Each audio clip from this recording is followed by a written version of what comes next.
Good to go? Yes. Hi, good evening, everyone, or good morning, good afternoon, wherever you may be joining us from.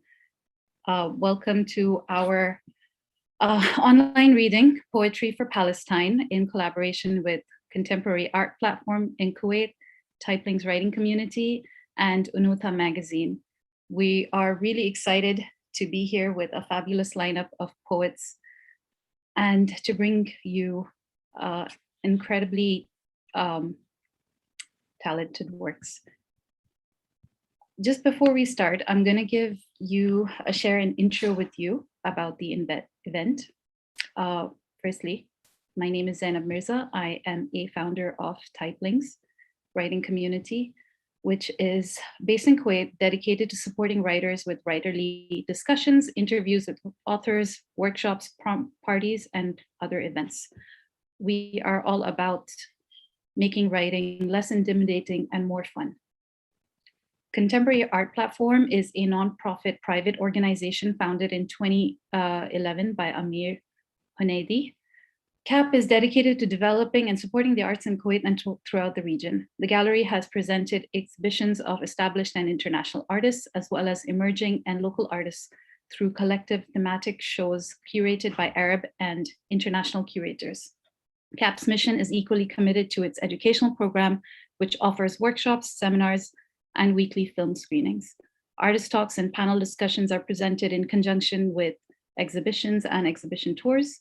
The gallery also includes a really lovely public library and holds one of the largest collections of art books in Kuwait.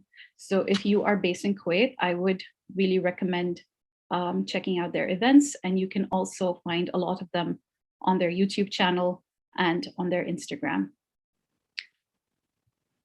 About Unutha Magazine, founded in 2018, Unutha is an online alternative digital space and magazine that works to center the creative work of Southwest Asian and North African women and other marginalized genders.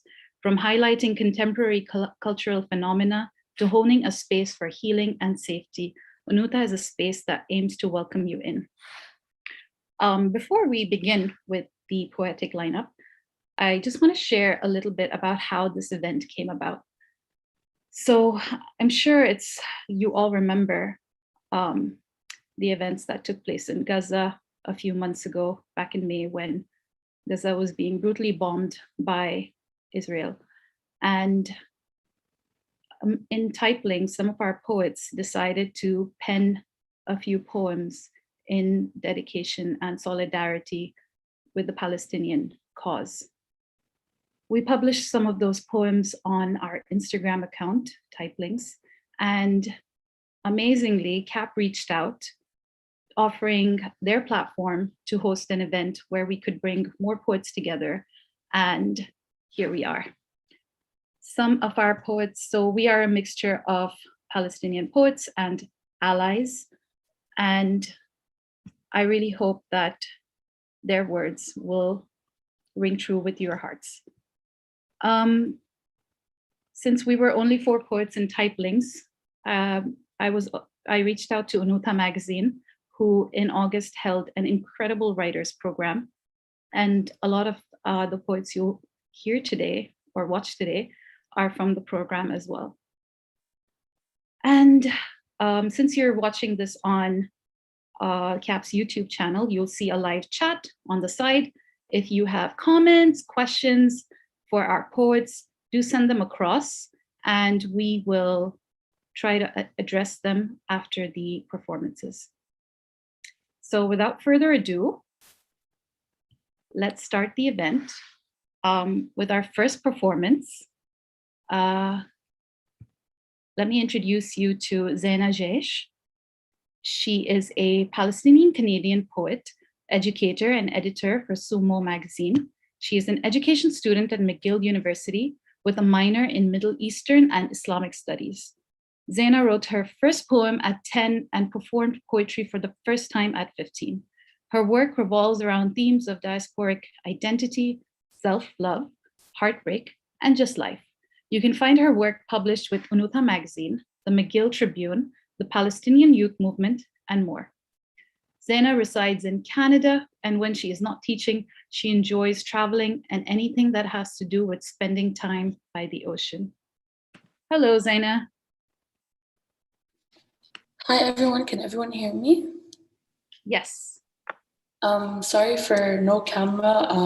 I'm in a place with a lot of light, so it's better if you can hear than see white light.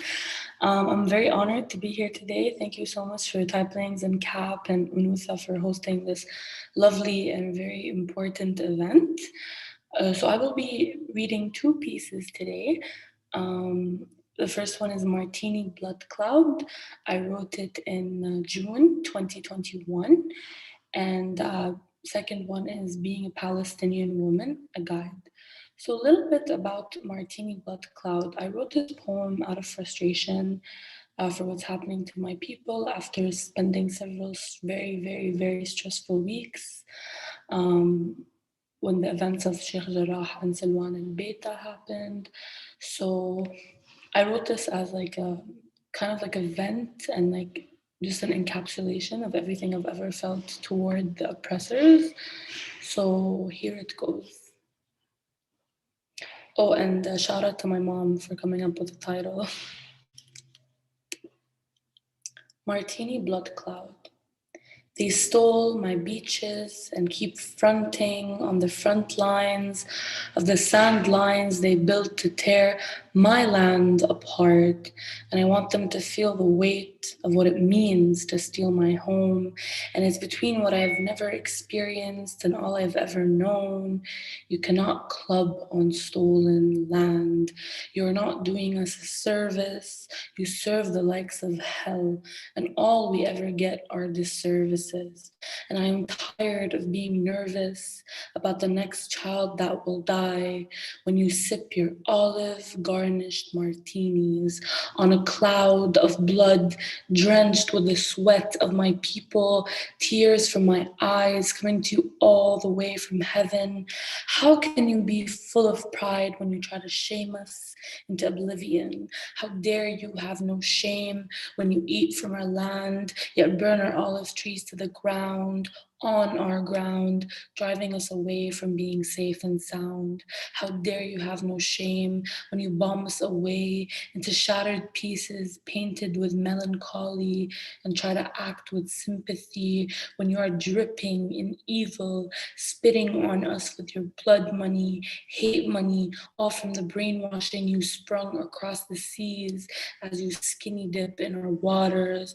Try to foul play my people, but God is bigger than your money. How dare you have no shame in front of the might of the eyes of the Palestinian people.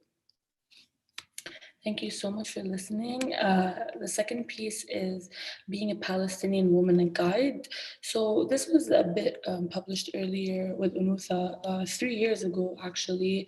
And I've come to rewrite it over and over again as I came to understand my sense of identity as a Palestinian woman. And I was really inspired by listicles, and I've seen a lot of poets compare a lot of colors to emotions they feel toward their homeland, inspired by flags and whatnot. So I tried to play around with that concept in this poem, and it's a constellation to me. And I think it really kind of embodies a lot of common themes Palestinian women have together. And I hope you can learn something through this. Here it goes. Being a Palestinian woman, a guide. 1. Don't be afraid to tie your kufiya around your head, strengthening the knot until your knuckles turn white. You deserve to be angry, for all you've ever been was patient, and all you've ever felt was loss. 2. Talk over all the men in politics. One way or another, they'll find a way to silence you. Do it now before they tell you it was your fault. 2. 3. Tell yourself how green and brilliant your eyes are, just like the olive tree sitting outside, waiting for you to know your worth and to come back home. You're the entity that keeps on giving, and our world is nothing without you breathing. 4, wear your headphones as you walk down a way too narrow North American street and listen to our melodies, and remember that your sisters and brothers will never give up on you. Tap to the beat, for you are always also full of life. 5, they'll try to burn your flag. Tell them it's fireproof, and so are you. As you debkit around the fire, they're failing to muster. 6, eat less black olives. I heard they make the black hole in your chest even bigger. 7, you're lucky to live the struggle, even if you tell yourself 1,000 times you'd rather be from somewhere else. I know you fall asleep with a revolutionary smile on your face. 8, remind yourself the blood you bleed can never stop. They cannot tell you you are not here. 9, raise your sons and daughters with the same smile on their faces. It's okay if they have their existentially sad days too. 10, take it from me. I felt like a walking paradox gathered from a million places before. I felt helpless before. I felt like growth was a facade caught on an endless loop of lies. But you are nothing but strength, and the brightest of souls rewrite life over and over again because of women like you. Thank you. Zaina, thank you so much. That was absolutely beautiful and so powerful.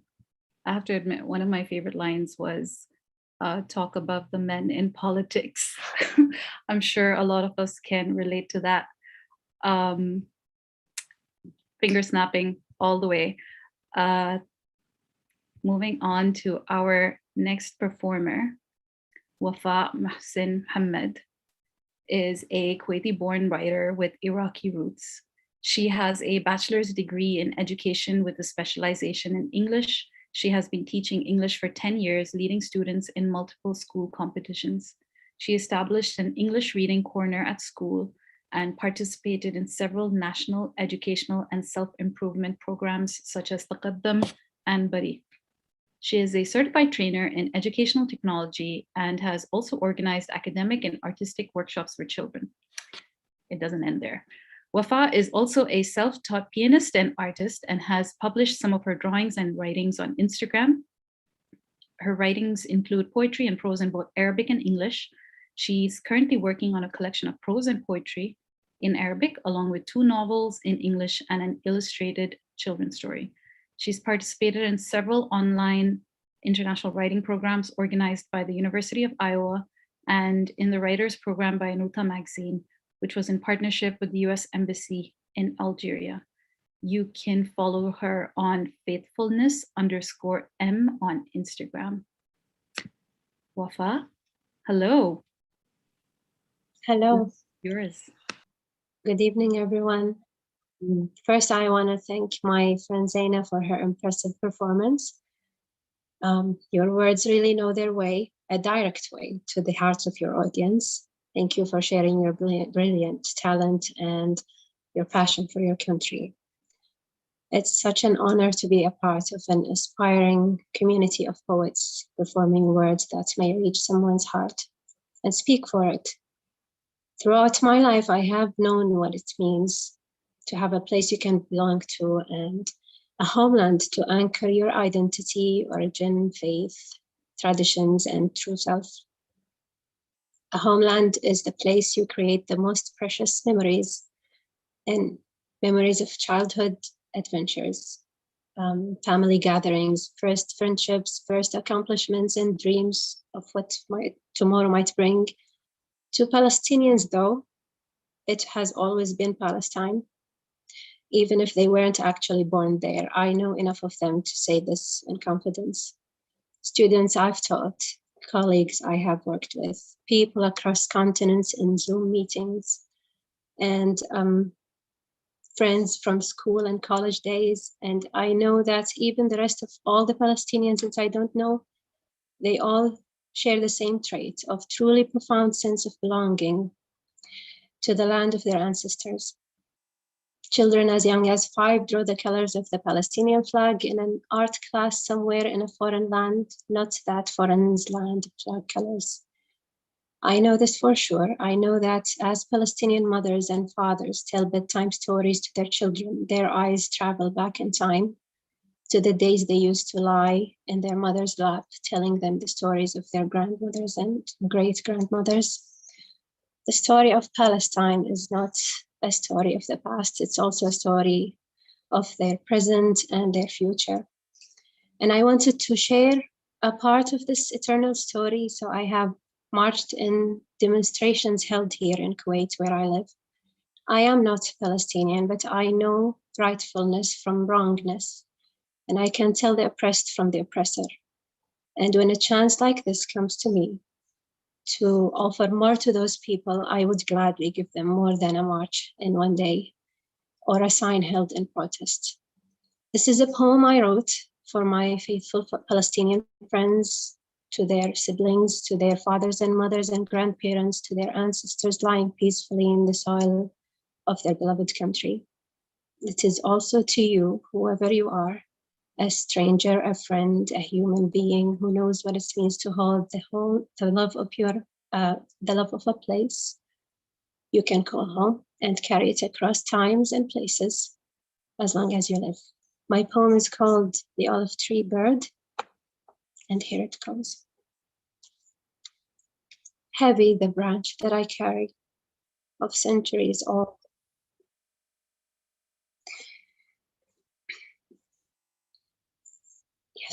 Heavy the branch that I carry, of centuries old olive trees. Tomorrow seems a horizon away, yet onward we soar until limits cease. Shadows piercing stillness with worry, my feathered wings against metal fleets. I crave the fruits of grapevines and mulberry, while they crave fields, homes, and living feasts.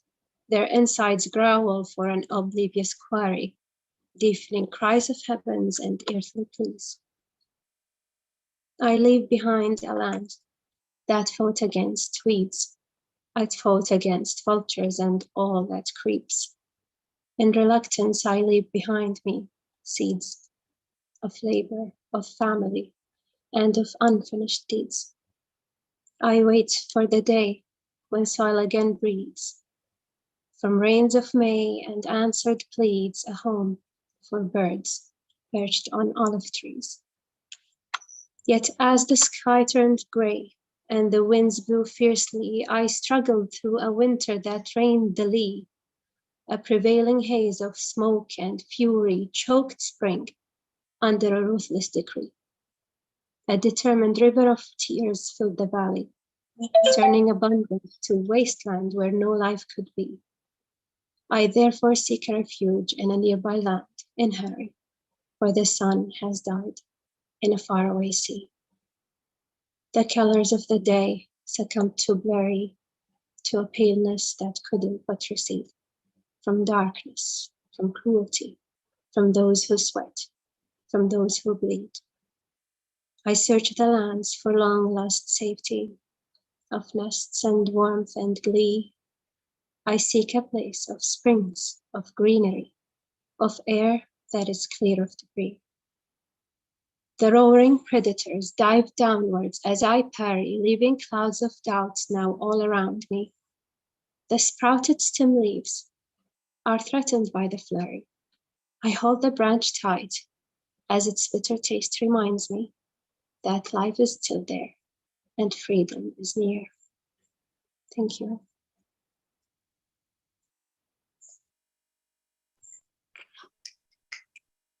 Thank you so much, Wafa'a, for your really moving performance and for the touching words that you shared in the beginning. It was really lovely. Like, I have no words, honestly. It was really a wonderful performance. Thank you. I'd like to introduce our next poet, Rania Dawud. Rania Dawud is a writer based in Amman, Jordan. She is part of the Palestinian diaspora as a Palestinian Jordanian Canadian who grew up in the Gulf. Currently the opinion editor at Sumo magazine, She loves storytelling in all its forms and is passionate about the role stories have in helping us make sense of the world and each other. You can check out Rania's writing on Who's Rania on Instagram. Hi, Rania. Thank you for being here. Thank you all for being here. This is actually my first open mic, so thank you to Cap and to Typelings for making it such a warm experience. I wrote a short poem called Simulacrum, and it's about the experience of being in the diaspora. And being disconnected from the land and people, you're also disconnected from the culture and from the struggle.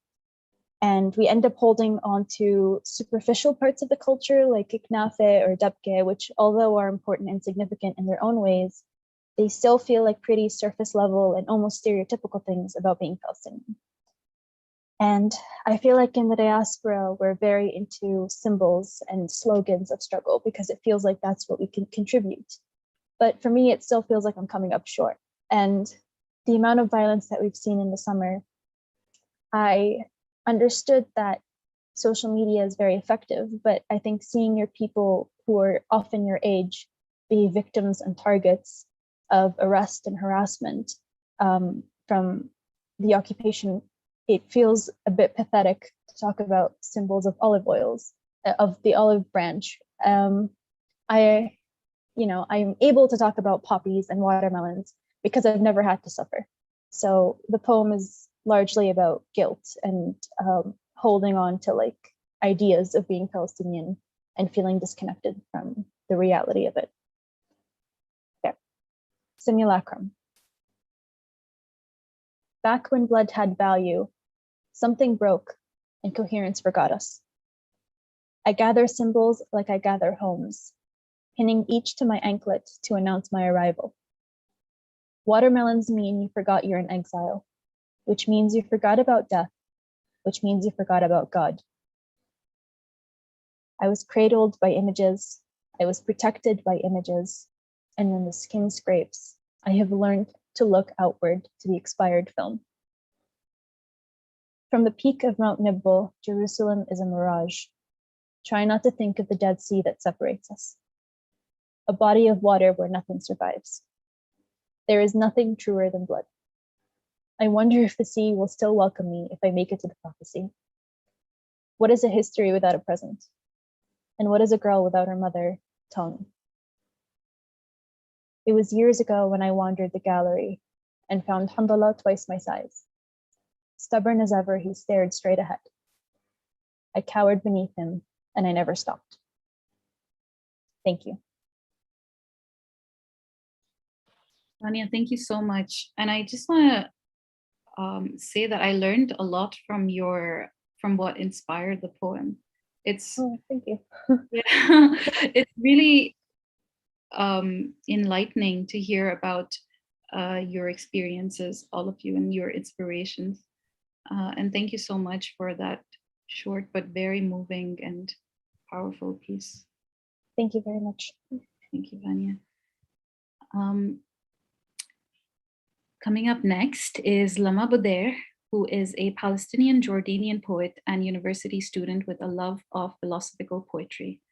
A physiotherapy student living in Jordan, Lama enjoys reading English classics and nonfiction books. She is currently working on her first poetry collection about finding solace while growing up. Her writing centers around introspection and contemplating life through philosophy. Being in diaspora all her life, she is reconnecting with her roots, with Palestine, through poetry. She says, "Let poetry be my fight against apartheid." Her work can be found on Unuta magazine and on Medium at lama-budair.medium.com. You can find her on Instagram as well at lama_Budair, Budair. Lama, thank you for being here. Take it away. Hello, everybody. I'm so happy and honored to be here today. And I'm in awe for being with such amazing women. I'm in awe for all your poems. And I want to start by giving a little introduction to my poem called A Warm Embrace. So this poem came after a realization that I've had. Growing up, there was a certain period of time where Palestine was not talked about, We couldn't talk about it at school, we didn't talk about it at home, and the news were quiet at the time. And at some point, the topic of Palestine came up, and this is when I realized that I have nothing to hold onto from Palestine, nothing that I could reach for and grasp with my two hands, except for three things: the annual olive, cheese, olive oil we would buy from there, the jar of beach sand that sat atop on our kitchen shelf, and my father's stories growing up in a refugee camp. As Palestinians of the diaspora, we tend to go through endless cycles of helplessness. Like, what's sharing this post gonna do? How is this able to help Palestine? Is this poem going to free Palestine by tomorrow morning?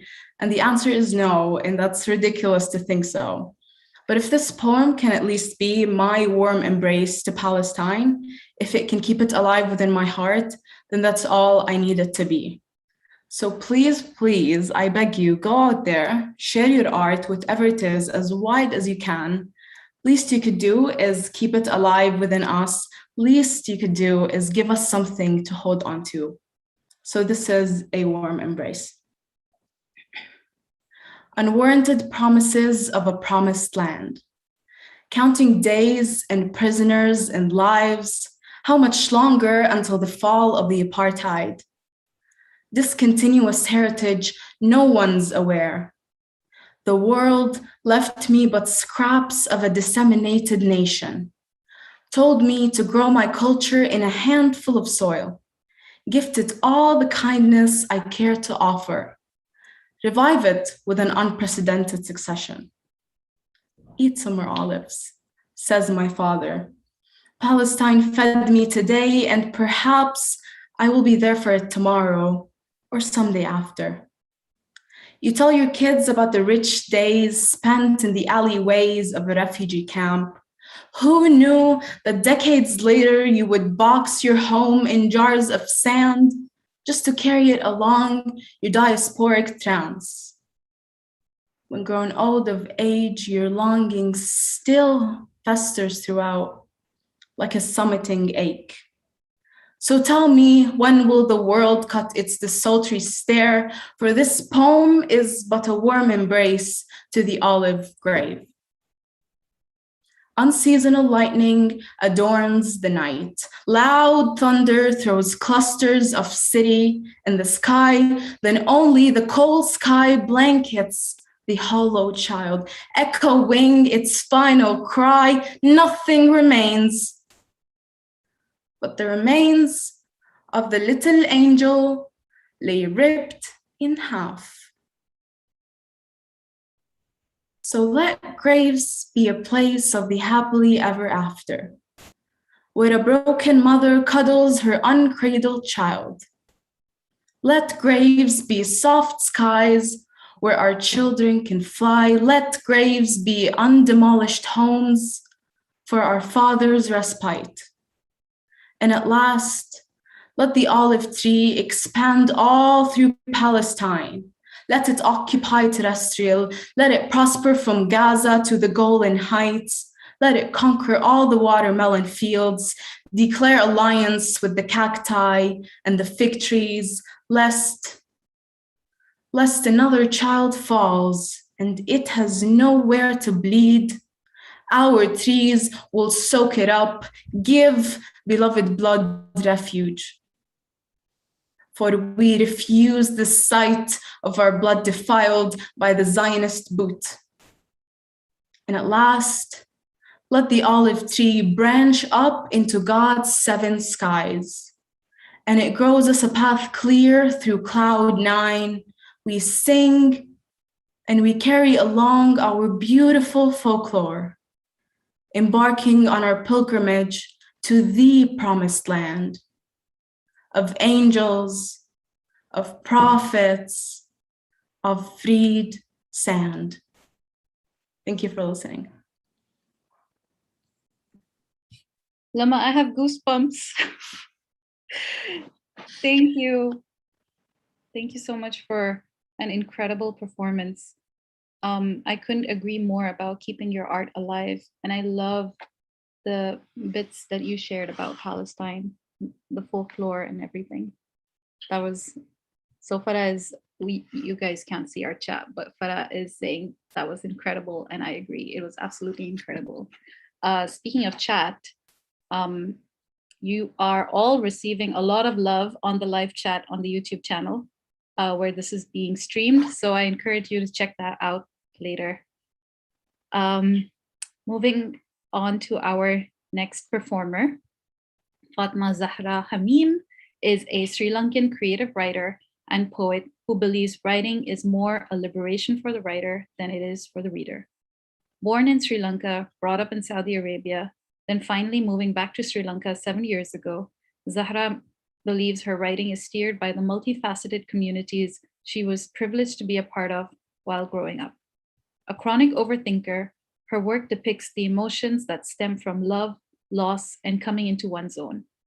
Lately, she finds herself leaning towards multicultural fiction and is currently cooking up an idea for a children's book centering around voices she didn't grow up reading. She tends to daydream to the point of oblivion, sips on tea when she's bored, and writes when it tickles her fancy.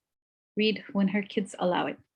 You can find her on Instagram at roses.amid.borns. Zahra, thank you so much for being here. Take it away. Yeah. Thank you to Cap Culture, Muda Magazine, Typelings for hosting this wonderful evening of solidarity with such amazing creators. I am truly honored to be here today. I believe my first realization to what was happening in Palestine was a news report on the brutal murder of Muhammad and Jamal al-Durra, father and son. I was probably 8 or 9, but for obvious reasons, it still stayed with me. Back then, I wasn't aware as much as I started learning about what was happening in Palestine this April during the bombings in Gaza and Sheikh Jarrah, and when things were brought to light all over again. During that time, there was footage where a news reporter was referring to Palestinians as Israeli Arabs. And that sense of erasure and tweaking around with words to play with the masses really hit me hard. And because not only were they erasing an entire nation and culture, but the verity that there was a rhetoric, that people actually believed that rhetoric, was beyond me, which is why my poem centers around the multiple attempts at erasure and exclusion of the Palestinian identity.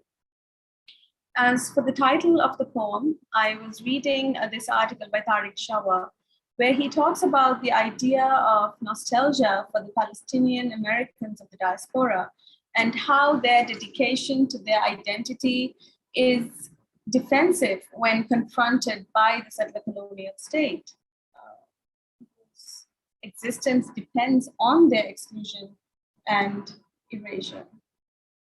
And from his point of view, the only home that he knows is through his parents and relatives. And even for them, if and when they were to return to Palestine, would there be a sense of familiarity to the home that they knew and what was left of Palestine, that is? And so this sense of a desire to return to a home that may no longer exist is how I came upon the title Hiraeth. Hiraeth is rooted in Welsh, meaning a homesickness for a home to which you cannot return to, a home which maybe never was, the nostalgia, the yearning, and the lost grief for the lost places of your past. And with that, I would love to perform Hiraeth out. Hiraeth. Don't call it a conflict, call it what it is, apartheid.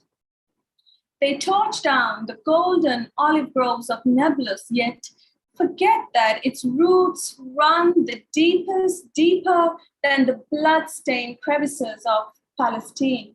Oh, Palestine, how you have been shattered as you nestle your martyrs within your bosom. Call it what it is, the gruesome massacre of innocent lives. They cover behind nuclear warheads lest pebbles bruise them. Clashes, provocations, terrorism, they call it.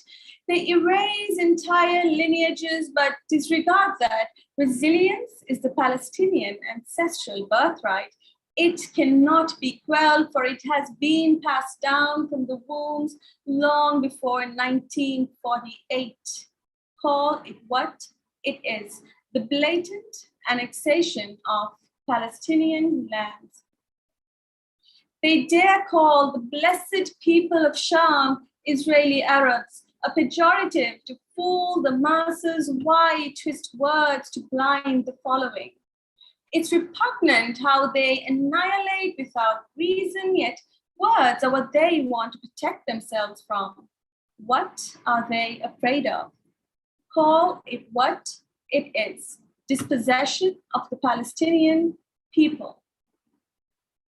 While your pain fills my feet and I tell my children why tears roll down my cheeks, my voice trembles, yet yours never wavers. Don't call it a conflict, call it what it is, ethnic cleansing. Oh, mothers of the martyrs, sisters, brothers, children of the chosen ones, pray tell us what God has filled your hearts with. As you chant your loyalty to Al-Quds and you praise your Lord with every breath, pray tell us what God has filled your hearts with. O people of Palestine, the uprising has commenced. From the river to the sea, Palestine will be free. Thank you. Amen to that. Thank you for dishing out all those home truths and for your fabulous performance. I'd like to call upon Amal Mohammed next. Amal Abu Warda is an aspiring Palestinian writer who resides in Kuwait. She is seeking publication for her first novel, Spider's Alphabet. In the novel, Amal tackles the internal issues existent among people of one area inside Gaza Strip, leading the body of trust between the people of this area to be destabilized and deformed. Through her writing, Amal aspires to shape a powerful voice of her own to join the Palestinian resistance literature community. You can find her on Instagram at Amal_Awarda, AWARDA. Hi, Amal. Thank you for being Hi, here. Zainab. Hello, everyone.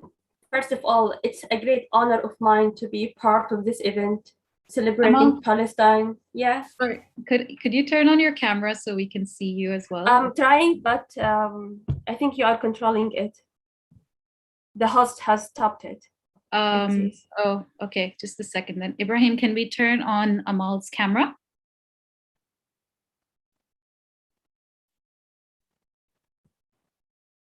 No event is complete without its technical glitches. Yeah, I'm here. Here we go. Okay, like I was saying, it is a great honor of mine to be part of this event celebrating Palestine and our Palestinian heritage, and to be among such an inspiring group of powerful voices. Regarding my poem was inspired by the latest events on Gaza Strip. As you all remember what happened in May when the occupation forces showered the whole strip of Gaza with bombs, and many buildings just collapsed with their inhabitants still inside them. And there was that particular story that stuck in my mind, which was the story of the little girl who lost all of her family members. And I thought, who would have the heart to approach this girl and tell her that she has lost everyone she has ever known, her parents, siblings, and everyone. And hence came my poem, which is called Mommy's Lies. I never lied to my son, except for that one time. Not to fool him or mislead, but rather to blind him from all that had gone. It all began when he started asking where, when I couldn't utter but little wretched lies. For the truth was vicious, his little heart would not bear. He looked around, baffled at the scene. Blazes of flames on the sides, rubble and ashes ahead of us, and echoes of cries all in between. "Where's Grandma?" he muttered in fear. "Will she meet us when all is clear?" "And where's Layla?" he broke in tears. "Isn't it her doll left under the stairs?" "Where's Father?" His eyes grew forlorn. "Will he be missing all afternoon?" I couldn't answer, but with lies, that all is well, all is fine. Grandma is where her lands lie, grinding and spicing her luscious time. Darling Layla is at the swings, amusing herself with her new wings. Father will be home, have no fear. Those are his steps, can't you hear? A move he made to find approaching hopes. But alas, it was a stepping foe, a falling fiend. They circled us with fire and hanging ropes. First a blast, followed by cries we heard. From within the debris, I managed to spring, and for my little boy, I leapt with all the might I could bring. His golden hair shone from afar. It wasn't moving, but rather burned, a lost star. He didn't stir, nor a sound did he make. And as I knelt beside him, I could tell my boy, my darling, was gone, and a bright little angel he would make. Thank you all. Thank you, Amal. Thank you so much. That was an absolute tearjerker of a poem. Thank you for your powerful words. Moving on to Farah Arifai. Farah just joined us a couple of days ago, so we're really excited to have her. Farah's name is Arabic for happiness. She is just another writer who seeks refuge in words or uses them as a weapon. She is Palestinian Jordanian and finds inspiration in everything and anything, but mostly writes in the first-person perspective about stories of people that she feels are incomplete, that still need a voice to narrate them. A BTL 2017 alumni, she loves art and is a pharmacy student who thinks science is art too. Thus, she is a research group member in her university in Hungary. She teaches Arabic as a foreign language and started writing since she was 11 years old, but only started writing poems about 2 years ago. You can follow her at Farah Arifai with 2 I's on Instagram. Farah, we're so happy you could be here. Hi, thank you so much for this chance. I've always been a lover of open mic and just reciting my poems or whatever I write for people. I just want to start with how incredible all the performers before me were. Like, you literally all gave me goosebumps. It's amazing to have some people and women, most importantly, that still are not afraid to be vocal and to share their art. A few words about my poem is that I wrote it in May. It was just thoughts on my journal, as all my poems. Like, that's how my poems are always born. And in May, where everything was escalated in Palestine, with what's happening in Sheikh Jarrah, in Gaza, in Jerusalem, and I was very triggered, and I was feeling so guilty to even sleep. Literally, to even sleep, I was feeling like sleep is a privilege, and I was feeling confined and useless for not doing anything. With that as well, my grandmother had passed away in that same time, and that triggered me as well because she was a refugee to Jordan, and she had died before she even got the chance to see her country again.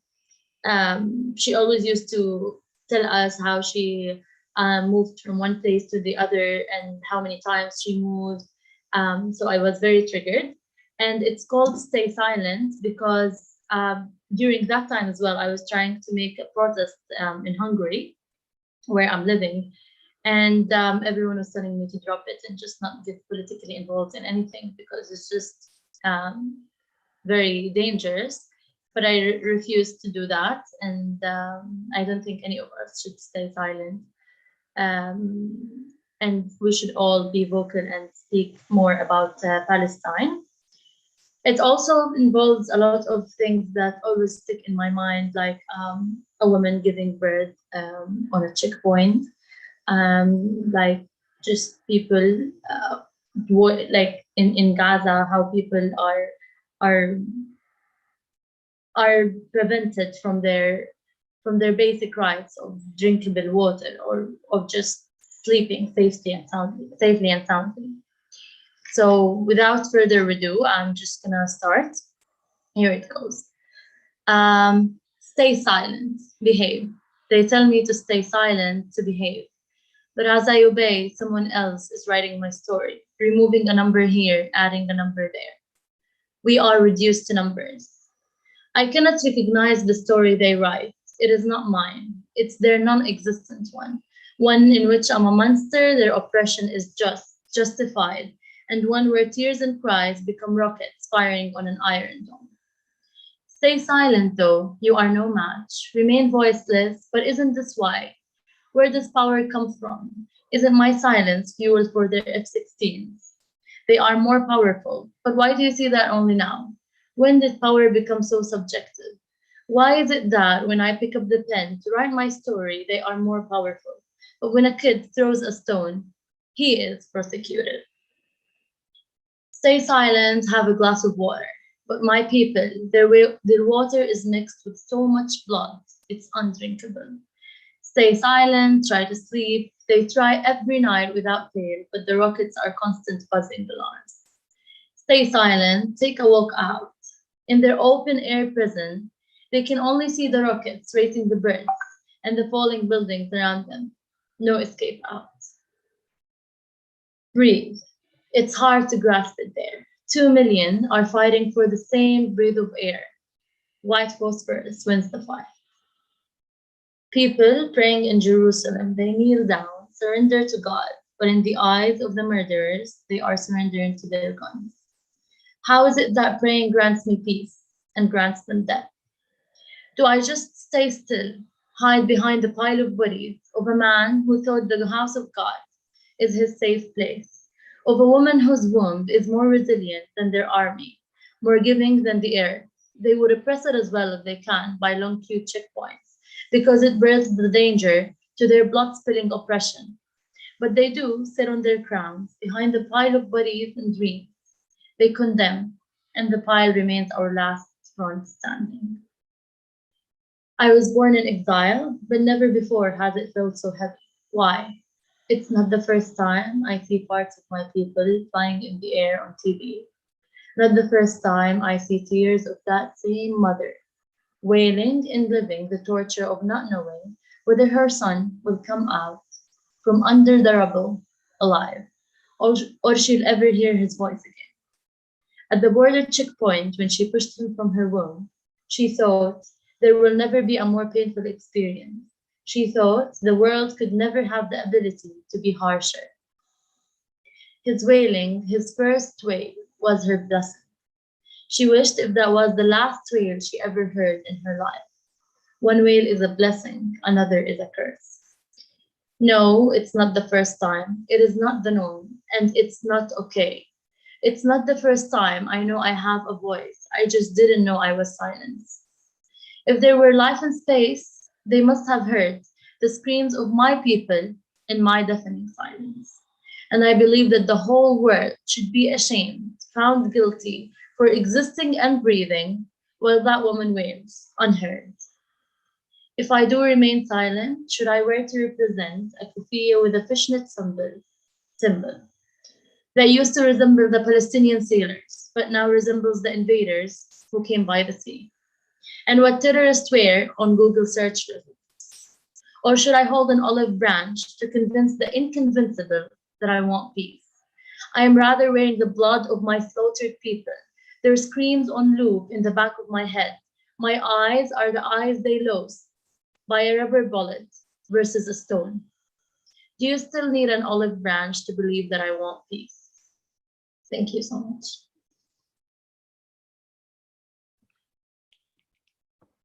Thank you so much, Farah. That was such powerful and heartbreaking imagery of the occupation and of the oppression. Thank you again for your performance. Moving on to our penultimate poet, please meet Sana Shaar, who is a member of the Palestinian Egyptian diaspora and is completing her final year of A-levels in chemistry, biology, and math. Having left school in the 8th grade to self-study, she is now creating herself anew from a secluded childhood.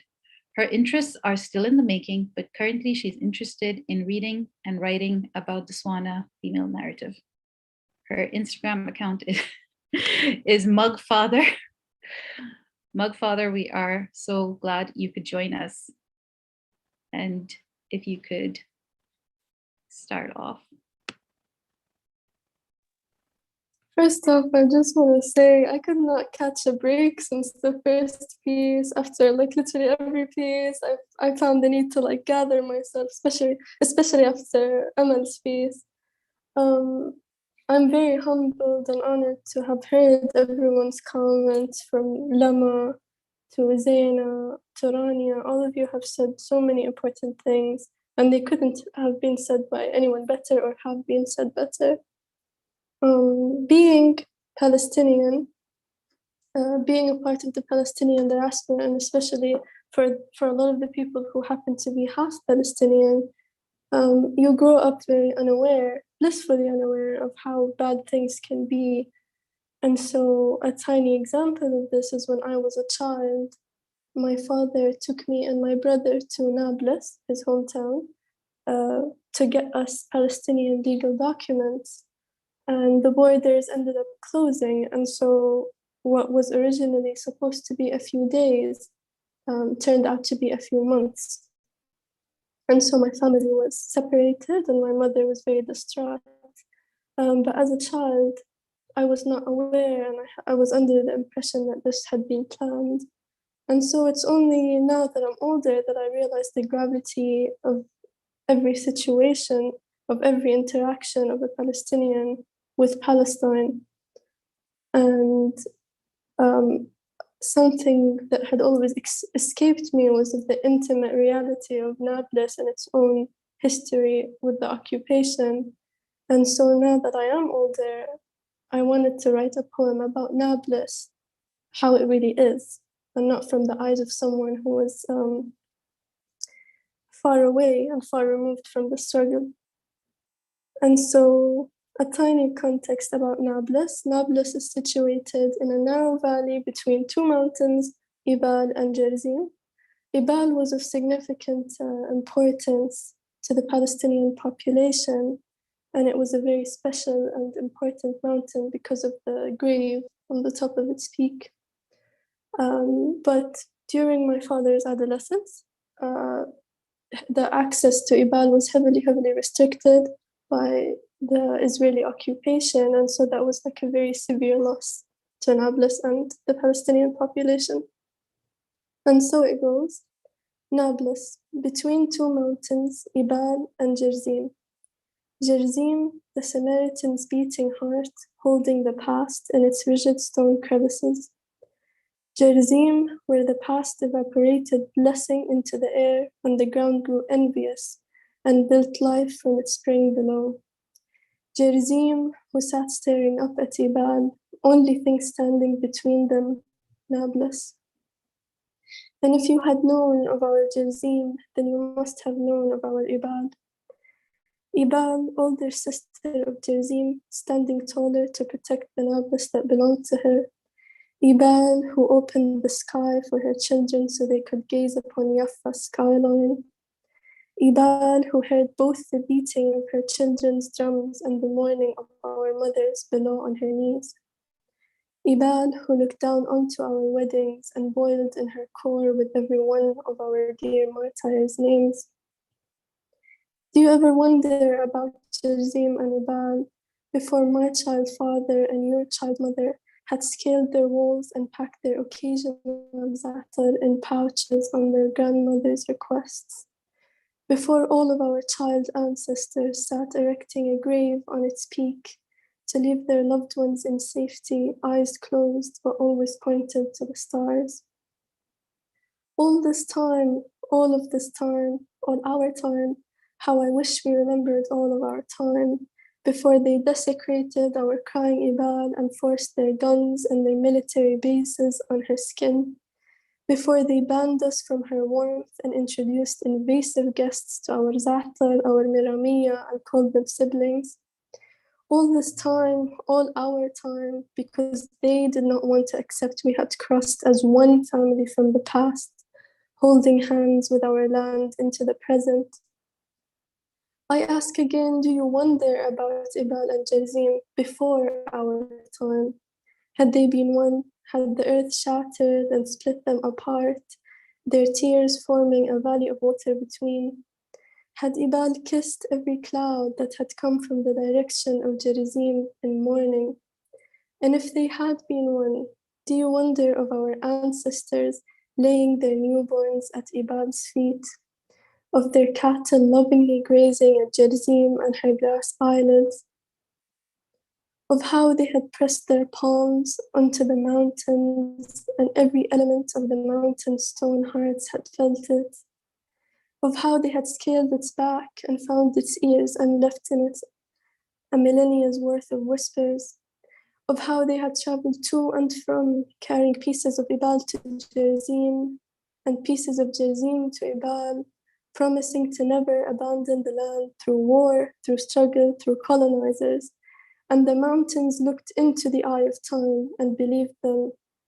All this time, all of this time, all our time, do you wonder if maybe then Ibal and Jerzim's river of tears had finally dried into what is now our old city?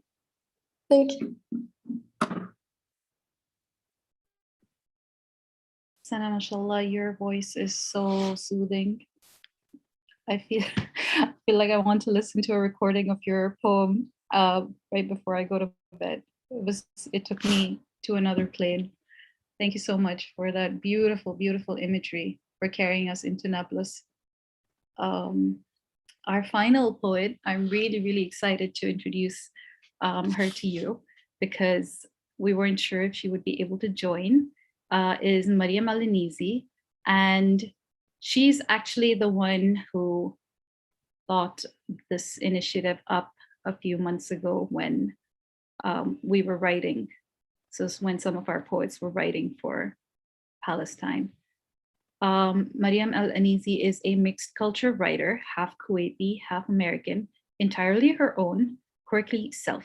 As the founder and CEO of Imagine It, a social enterprise that encourages critical thinking and creativity through reading and writing, she has long believed in the power of words and stories.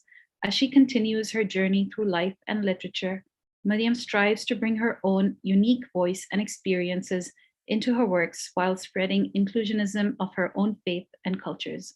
In doing so, she hopes to bring a voice to much ignored groups of humanity. Hi, Mariam. Thank you so much for being here. Mariam, we can't have a Zoom call without somebody saying you're muted, and you're muted. Okay, sorry. Salam. Hello, everybody. I'm really glad I could make it. Alhamdulillah. I'm honored, and actually, Zainab, you can't give me all the credit. Nobody can give me all the credit for this event because I didn't really think to take our poems and make it into this live event. That was completely not on my part. I just wanted to really do something. I felt like I was just sitting at home and it wasn't right not to do something, not to use what Allah gave me to try and help a people suffering. And I've cared about the Palestine issue for a very long time, but I cannot do it justice like the poets before me who come from Palestine who come from and have that background and have that deeper connection. But I still feel like I needed to do something. And my heart went out to my fellow human beings that were suffering. So my poem was also inspired from near the end of Ramadan. It was within the last 10 nights, as I'm sure many of you remember. And I was sitting, I had just read Quran and I felt soothed. And then I just opened up Instagram and I was very disconnected from the world at that time. And I was so shocked by what was happening. And I, like, honestly, right now, sometimes when we read books and we read words, the words don't hold the same weight as their true meaning. Like, because when we read stories, things sometimes are exaggerated and they're made melodramatic because authors like to make words sound pretty, you know? And so when you say that your hands shook, it doesn't always mean that when you read it in a book. And when you say that your heart beat heavily, it's almost not enough sometimes. But what I wrote in this poem is what I experienced through watching the videos of what was happening in Masjid al-Aqsa and to my brothers and sisters in Palestine, my people of faith and my fellow human beings. And so this poem is dedicated not only to the Palestinians, but it's dedicated to everyone who wants to stand up and make a difference. I think that we all have the power to do something. Even if it's the smallest of things, we can never underestimate that power. So without further ado, I'm going to begin my poem. Inshallah, all the best. It is called Come Rise On Up. I closed the screen, shut the app, put away the phone, snap, as my hands shook and my body shook and my mind played back, screaming, bombs, fire as my eyes saw guns to a child's head, as my heart felt the trembling earth inquire about sanctity, shot dead. As I heard glass shatter hearts as they knelt down in prayer, as tear gas burned Palestine's lungs while Israel danced on the poisoned air, as if marketing theft and genocide was cause for celebration. I blink my eyes and find myself back in my own home, miles away, trying to calm my heart beating into bone. Stay away, he whispered softly, his susurrus a silken snare.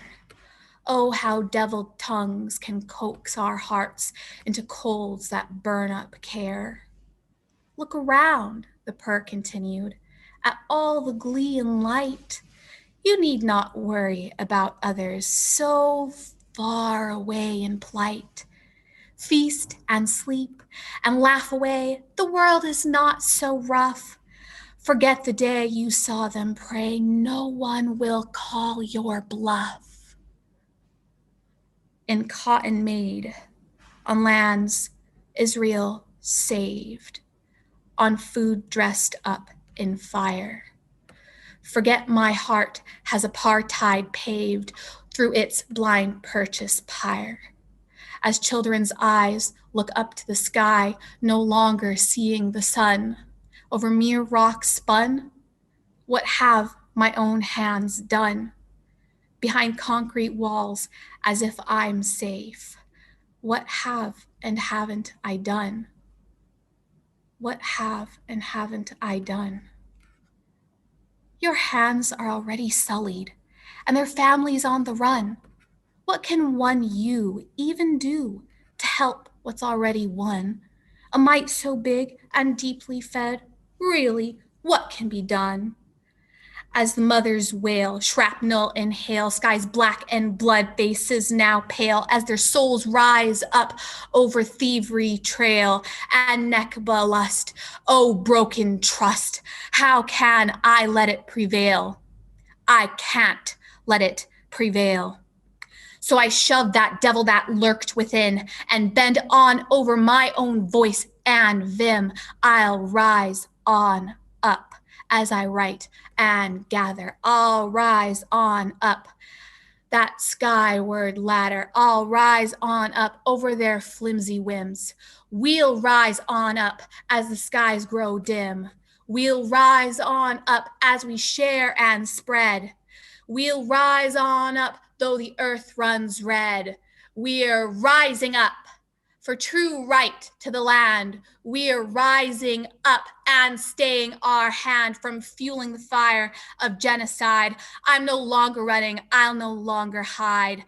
As we rise on up for what's just and right, as we rise on up for their mothers' fight. So let's all rise up to end this blight for Palestine. Come, rise on up. Thank you.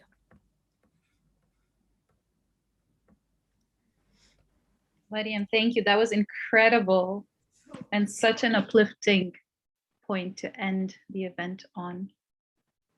Thank you for your incredible performance and rise on up indeed. I really love the rhythm in your poem. So Mariam was our final performer and we really hope you enjoyed the event. I'd like to thank all of our poets for their incredible performances, for their moving stories. It has been an honor and a privilege to share this space for you. Thank you so much for sharing your powerful words, your art. To our Palestinian poets, I have learned so much from your experiences, your pain, your stories, and I am inspired by your continued resistance and your courage. Thank you for being here. To our viewers, I hope you enjoyed listening to our poets. I hope their words spoke to you, resonated in your heart. We encourage you to support and uplift Palestinian voices. Think about what part can you play in the Palestinian resistance, whether it's supporting Palestinian arts, culture, literature, organizing events, curating events.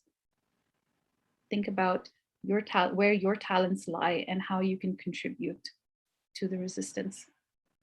A special thank you also to Mariam and also Rawa Majdi, who couldn't be here, but both of them were really helpful in supporting our poets, strengthen their performances and their poems.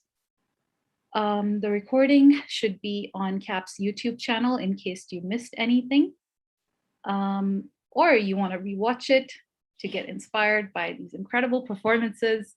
I will definitely be watching them again. And thank you, CAP. Thank you, Anutha. On behalf of them and Typelings, I wish you a good evening and may our paths cross again very soon. Thank you, everyone. Thank you and goodbye for all. Thanks a lot.